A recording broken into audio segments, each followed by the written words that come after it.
Ndalo, para se të marrësh vendimin për të hequr dorë, dëgjoj këtë.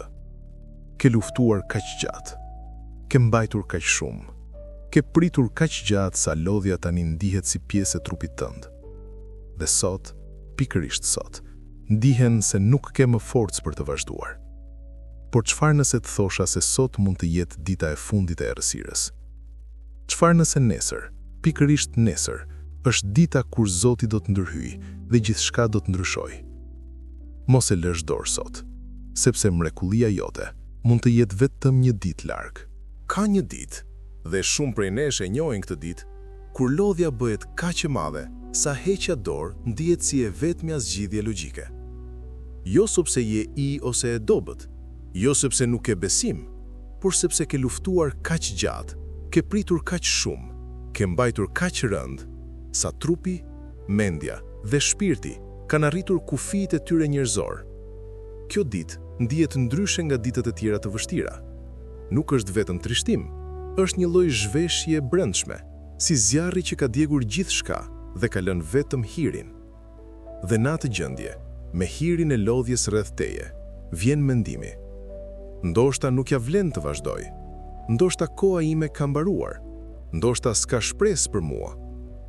Nëse kjo të përshkruan sot, dije se nuk je I ose e vetëm, dhe dije se Zoti të ka sjell pikërisht këtu, në këtë video, në këtë moment, me një mesazh specifik dhe urgjent për zemrën tënde. Mos e fik, sepse ajo që do të dëgjosh sot mund të jetë pikërisht arsyeja që ke nevojë për të mos hequr dorë. Historia është e mbushur me njerëz që ishin vetëm një hap larg mrekullinë dhe heqën dorë. Njerëz që nuk e dinin se nëse do të kishin vazhduar edhe një ditë, edhe një orë, edhe një moment tjetër, gjithçka do të kishte ndryshuar. Dhe kjo është ndoshta një nga tragjeditë më të mëdha njerëzore. Heqja dorë pikërisht para agimit. Mendoje minatorin që gërmoi për vite dhe u ndal vetëm 3 hapa para arit. Mendoje atleti që u dorëzua në metrin e fundit para vijës së finishit. Mendoje farën e mbjell që u nxor nga toka pikërisht para se të shponte sipërfaqen. Të gjithë kishin një gjë të përbashkët, nuk dinin se ishin kaq afër. Dhe ti, sot, në këtë moment lodhje dhe dëshpërimi, nuk di se sa afër je. Nuk di se mrekullia jote mund të jetë fjalë për fjalë një ditë larg, një orë larg, një lutje larg. Zoti sheh pikën e saktë ku je, dhe sheh gjithashtu çfarë është gati të ndodhë, dhe thirrja e tij për ty sot është e qartë dhe urgjente. Mos e lësh dorë sot. Një nga gjërat që zemra e lodhur ka nevojë më shumë ta dëgjojë është kjo: Zoti e sheh lodhjen tënde, jo vetëm situatën e jashtme, por lodhjen e brendshme, atë lodhje shpirtërore që nuk shpjegohet me fjalë, që nuk shërohet me gjumë, që nuk largohet me pushim të zakonshëm. Ai sheh çdo ditë që ke zgjuar dhe ke vazhduar edhe kur nuk doje. Çdo mëngjes kur ke hapur sytë dhe ke thënë edhe një ditë, edhe kur zemra nuk e donte. Çdo moment kur ke buzëqeshur para të tjerëve ndërkohë që brenda ke qarë. Çdo natë kur ke luftuar me mendimet e errta vetëm. Zoti nuk e vlerëson vetëm triumfin, vlerëson edhe qëndrimin, vlerëson edhe vazhdimin, vlerëson edhe hapin e vogël të bërë me këmbë të trembura dhe zemër të lodhur. Dhe dije këtë, lodhja jote nuk e ka kaluar pa u vënë re.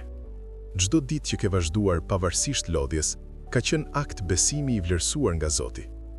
Dhe ai, Zoti I çdo ngushëllimi, po të dërgon sot forcë të re, paqe të re dhe shpresë të re për të vazhduar edhe një ditë tjetër. Historia e besimit është e mbushur me njerëz që arritën pikën e heqjes dorë dhe zgjodhen të qëndronin edhe një ditë tjetër. Dhe pikërisht ajo ditë e vetme ndryshoi gjithçka. Mendoje Eliën, profeti I madh që pas fitores së tij më të madhe u ul në një pemë në shkretëtir dhe I kërkoi Zotit të vdiste. I lodhur, I zhgënjyer, I shteruar plotësisht. Por Zoti nuk e qortoi. I solli bukë dhe ujë. I tha: ngrihu dhe ha, rruga është e gjatë për ty. Dhe nga ajo forcë e rinovuar hyjnore, Eliai vazhdoi dhe kreu misionin më të madh të jetës së tij. Mendoje Hanën, që për vite qau në tempull me dëshpërim të plot, të quajtur e çmendur nga ata rreth saj, por ajo nuk u largua. Qëndroi edhe një ditë, edhe një lutje, edhe një moment besimi, dhe Zoti e dëgjoi.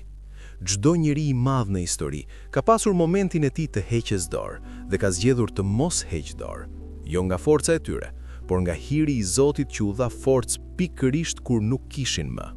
Edhe ty, po të ofrohet i njëjti hir sot. Ka diçka të mrekullueshme dhe të papërshpjegueshme që ndodh në momentin kur vendos të mos heqësh dorë, edhe kur çdo pjesë e teje dëshiron të ndalojë. Është si të shtypësh një buton të padukshëm në qiell, një buton që aktivizon forcat hyjnore në favorin tënd, që lëviz gjëra të padukshme, që hap dyer të mbyllura, që ndryshon rrjedhën e rrethanave. Vendimi për të vazhduar, edhe i lodhur, edhe i e thyer, edhe pa shpresë të dukshme, është akti më i fuqishëm besimi që mund të bëjë një njeri. Sepse ai vendim thot, nuk besoj sepse shoh, besoj edhe pse nuk shoh. Dhe kjo shprehje besimi, kjo vendosmëri e thjesht për të bërë edhe një hap, aktivizon premtimet e Zotit në mënyrën më të fuqishme. Zoti nuk pret nga ty të kesh gjithçka gati, nuk pret të jesh i e fortë, nuk pret të kesh fjalët e duhura apo besimin e përsosur, pret vetëm një gjë, vendimin e thjesht, sot nuk heq dorë, dhe mbi atë vendim të vogël, ai ndërton mrekulli të mëdha. Një nga gjërat që Zoti dëshiron të të tregojë sot, është se ka shenja specifike që tregojnë se mrekullia jote është afër, dhe shumë prej tyre ndodhin pikërisht në momentet e lodhjes më të madhe. Shenja e parë është presioni ekstrem që ndjen tani. Ashtu si diamanti formohet nën presionin më të madh, mrekullia shpesh vjen pikërisht pas momentit të presionit maksimal. Sa më i madh presioni, aq më afër mrekullia. Shenja e dytë është heshtja e Zotit. Paradoksalisht, kur Zoti hesht më shumë, shpesh është sepse po punon më intensivisht. Ashtu si kirurgu që hesht gjatë operacionit më të rëndësishëm, Zoti hesht kur është i fokusuar plotësisht në ndërhyrjen tij hyjnore për ty. Shenja e tretë është lodhja e thellë që ndjen tani, sepse sprovat më të mëdha rezervohen pikërisht para bekimeve më të mëdha. Dhe shenja e katërt dhe më e fuqishmja është fakti që je këtu sot duke dëgjuar këto fjalë. Zoti ka sjell këtu me qëllim dhe mesazhi i tij për ty është i qartë. Mrekullia jote është afër. Mos e lësh dorë sot. Nuk po të kërkoj të shohësh të gjithë rrugën. Nuk po të kërkoj të kesh forcë për një vit, një muaj apo edhe një javë. Po të kërkoj vetëm një gjë, edhe një ditë, vetëm sot, vetëm këtë moment. Sepse fuqia e edhe një dite është ndër forcat më të mëdha shpirtërore që ekzistojnë.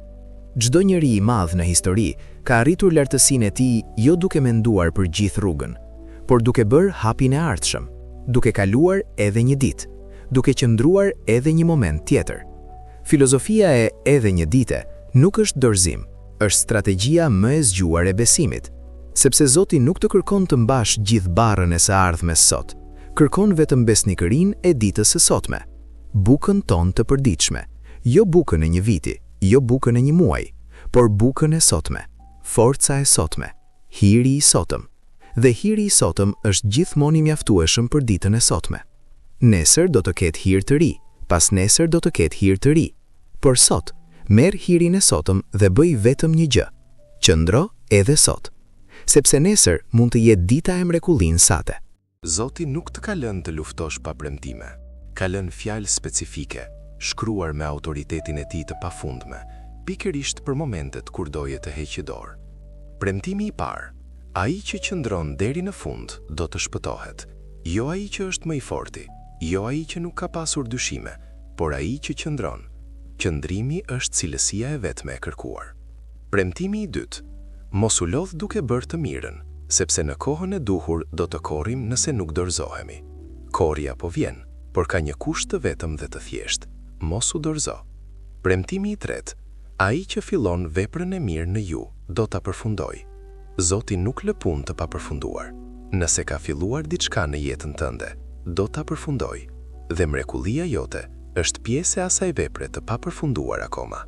Premtimi i katërt, edhe nëse bie 7 herë, i drejti ngrihet. Jo nëse bie, por edhe nëse bie. Rënja nuk është dështim, mos ngritja është dështim. Dhe sot, Zoti të thërret të ngrihesh edhe një herë, sepse premtimet e tij janë po aq të freskëta dhe të fuqishme sot, sa ditën e parë që u thanë.